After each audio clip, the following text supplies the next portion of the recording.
The distractions right now are just endless and everywhere. Depending on where you are, they're very real and very dangerous. We have Russian warships armed with hypersonic nuclear missiles parked just off the east coast of the United States. This is literally blatant, just pushing, trying to get somebody to fire the first shot. And if this doesn't scare the piss out of you, then I'm going to be honest with you, I don't know what rock you've been living under. You need to literally be thinking about what's going to happen to the world economies as this happens. You know, when Russia moved into Ukraine, you remember the stock market took a header? All the indices took headers, like 20-25% across the board, right? Then we saw a little bit of an upswing, but now we're starting to see massive layoffs right now. Can you imagine anything larger than what's going on in Ukraine and Russia right now happening, and what effect that would have on all of the world's economies? I'm not even talking about a single person perishing. I'm talking about like a movement into a country, right? What is that going to do to your pension? What is that going to do to the debt of the nation? What is that going to do to bond markets around the world? Doomsday clock moves 90 seconds to midnight. The closest, okay, in history. So now you also have to understand that in these market cycles, these 80-year cycles that we're currently in, we're in the last of the cycle, and it always ends in war. This keeps us in fear and survival mode, making it much harder to combine intuition with logic. A lot of people can't tell the difference between limiting beliefs and fear in their intuition. So that is the challenge. When you have a populace that's so disconnected with themselves, you tell them to follow their intuition, follow their gut, and they're going to follow fear and trauma. If you're a thinker, if you sit with yourself, then yeah, definitely intuition. Then you need the left brain. Then you need logic to go act it out in the world. Both are equally very important. This is part of why I think the more recent video from Peter McKinnon was so popular, because he just used sound and visuals. And there's a bit.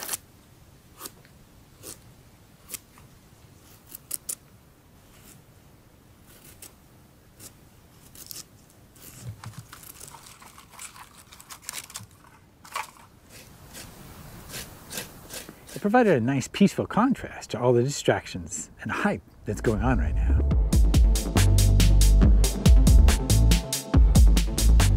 In an extreme sense, modern distractions are anything that isn't aligned with your purpose. And distractions are not just digital. Distractions are every single thing that does not align with your purpose or vision for the future. Yet in a very real sense, all that we see and hear these days is rooted in base survival. A war would mean that potentially we or others we care about would die soon. And an economic collapse could mean that everything that we had worked towards could disappear. Yet historically, in a larger context, we have actually been here many times before. It was all built on fear to move us towards a predetermined new method of control. People are so traumatized by what happened in 2020 and how their government's treating them and how things just seem to keep getting worse, and you can get caught up in that. And if you get caught up in that, you're living in a very sympathetic space 24/7, and it's really hard to zoom out and realize this has happened over and over and over in history.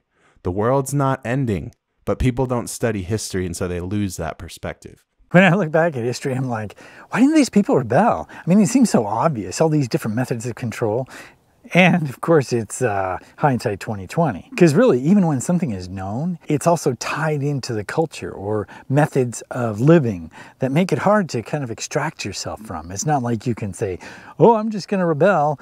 You have all kinds of consequences that come from doing that. If the more recent years have showed us anything, it's that how easy it is to kind of control people, because if they can't get the basic necessities, well, what are they going to do, right? Even when you can see the trap from miles away, it's like you have momentum already, and it's kind of hard to avoid. And in some cases, it might even seem like the solution they're providing is something you wanted anyway. I think they might sell out the Fed and kind of present themselves as this white horse, right? Try to come in on the white knight and be like, here's the real solution. We're going to do away with the Fed, and everyone's going to, yeah, cheer, right? Because think about it, all of a sudden that'll make the government seem trustworthy.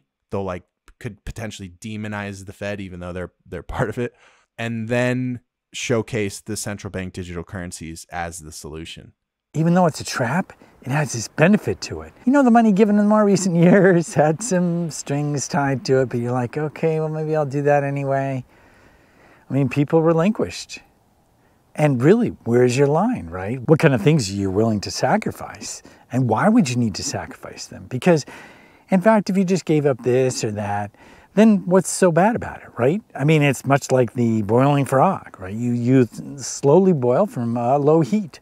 And all these things are kind of low heat. Well, it's just this, oh, it's just that, oh, it's just this. But it's never ever just one thing, right?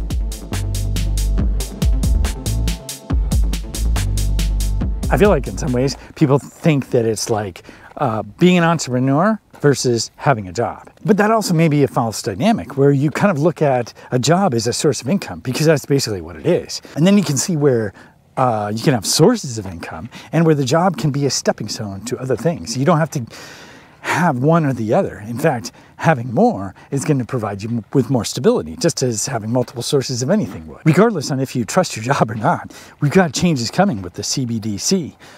And that's going to provide us with, opportunity, but it also is going to be a double-edged sword. And in some cases, as we've seen already the last few years, where that can be used as a weapon or a tool of control. And if you want to work outside of that, well, you're going to have to think beyond a job.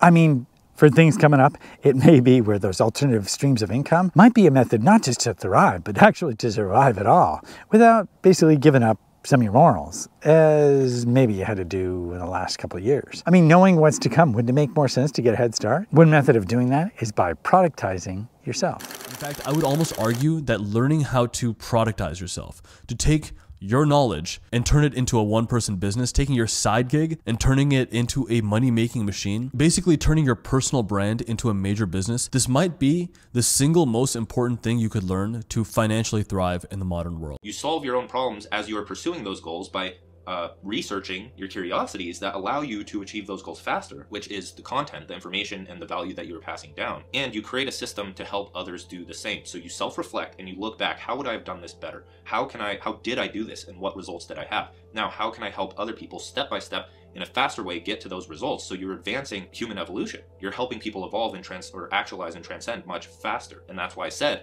business, to me, is this vessel for self-actualization and even spirituality and self-transcendence. And so that system, that step-by-step system, is your offer or your product. One of the easier ways to get started is by creating online content and then building an audience off of the different platforms. In this way, you can basically better weather online updates, or even in some cases censorship. Now, one of the keys to that is by having a crucible. This is where you start creating content, but you send people to a landing page and they sign up for an email series, let's say.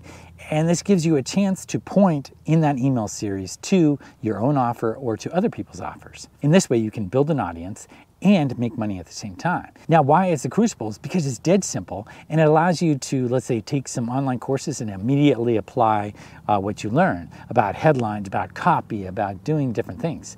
And yes, you might need some basic skills, but it's not rocket science. Most of the time, if you go and you look at what people are doing, it's very basic. The biggest thing people want is a connection with you, the creator. Think of it as having a crucible is very simple. Check out the page below, and it basically shows you the whole setup, no email initially required, and you can get going, and it's not expensive at all, and it gives you skills you're gonna wanna have from now on into the future. Things are changing rapidly, and they're just gonna continue to do so at an even faster pace. For me, I consider the online world like a Monopoly board. And you gotta have some spaces on the board. There are so many different ways to basically productize yourself or help other people that are building an alternative economy.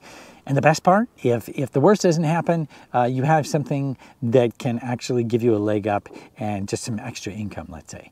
But if the worst does happen, it can actually save you from having to sacrifice your morals. Now, regardless of what happens next, there is a larger context at play. And if you look at history, you can see a bit of where things are going.